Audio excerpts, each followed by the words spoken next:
ಹಿರಿಯ ನಿರ್ದೇಶಕ ಪಿ ಶೇಷಾದ್ರಿ ನಿರ್ದೇಶನದ ಮೋಹನದಾಸ ಚಿತ್ರ 2019ನೇ ಸಾಲಿನ ಅತ್ಯುತ್ತಮ ಚಲನಚಿತ್ರ ಪ್ರಶಸ್ತಿಗೆ ಭಾಜನವಾಗಿದೆ.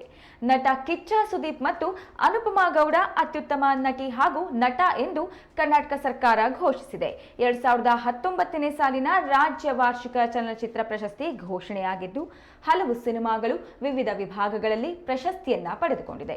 2019ರ ರಾಜ್ಯ ವಾರ್ಷಿಕ ಚಲನಚಿತ್ರ ಪ್ರಶಸ್ತಿಗೆ ಸಿನಿಮಾಗಳನ್ನ ಆಯ್ಕೆ ಮಾಡಲು ಹಿರಿಯ ನಿರ್ದೇಶಕ, ನಿರ್ಮಾಪಕ ನಂಜುಂಡೇಗೌಡ ಅವರ ಅಧ್ಯಕ್ಷತೆಯಲ್ಲಿ ಆಯ್ಕೆ ಸಮಿತಿ ರಚಿಸಲಾಗಿತ್ತು. ವಾರ್ಷಿಕ ಚಲನಚಿತ್ರ ಪ್ರಶಸ್ತಿಗಾಗಿ ಒಟ್ಟು 180 ಚಲನಚಿತ್ರಗಳು ಅರ್ಜಿಯನ್ನ ಸಲ್ಲಿಸಿದ್ವು. ನಿಯಮಾನುಸಾರ ಇಲ್ಲದಿರುವ 8 ಚಲನಚಿತ್ರಗಳನ್ನು ಹೊರತುಪಡಿಸಿ 172 ಚಲನಚಿತ್ರಗಳನ್ನು ವೀಕ್ಷಿಸಿ ಆಯ್ಕೆ ಮಾಡಲಾಗಿದೆ.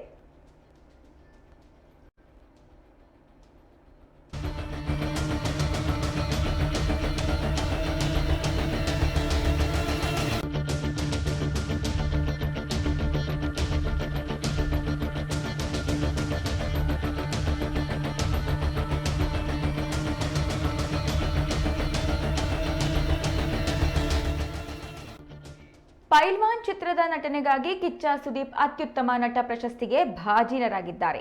ಈ ಪ್ರಶಸ್ತಿಯು 20,000 ನಗದು ಹಾಗೂ 100 ಗ್ರಾಂ ಬೆಳ್ಳಿ ಪದಕ ಒಳಗೊಂಡಿದೆ.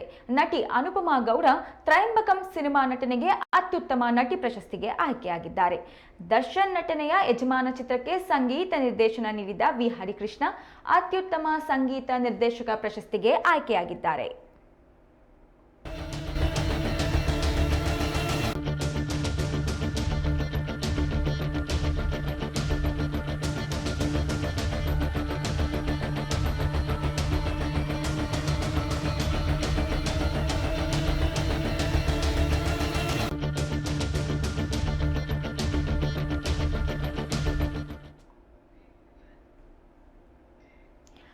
ಜೆಡಿಎಸ್ ಪಕ್ಷ